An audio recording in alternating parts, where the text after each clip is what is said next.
Platz und wir haben aber Gott sei Dank alles selbst in der Hand. Das heißt, wenn wir gewinnen, sind wir auf keine andere Mannschaft angewiesen und das ist unser großes Ziel. Natürlich will sich heute noch keiner bei der Austria festlegen, ob das Entscheidungsspiel am Sonntag auch ein Schicksalsspiel für die Person Ja, filmt. dass es so oder so spätestens am Montag ein Vorstandsmeeting geben wird und damit auch über die Zukunft des Trainers entschieden. Aus der Generali Arena Daniel Fettner für Ö24. Wir haben uns jetzt im Magen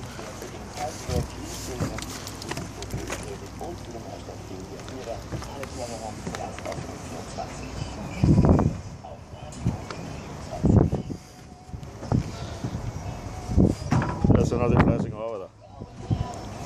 Die was kaum raufkommen.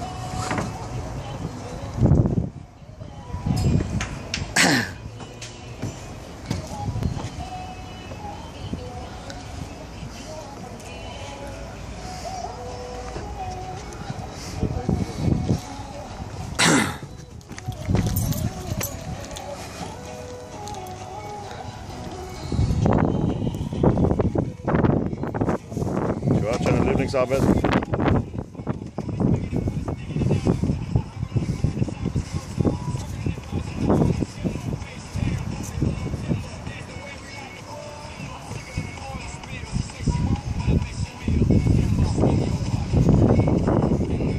Wie alt bist du jetzt?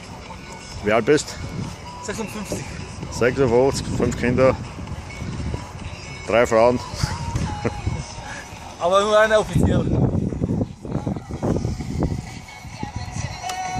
Da haben wir Solo. Der ist noch zum Haben.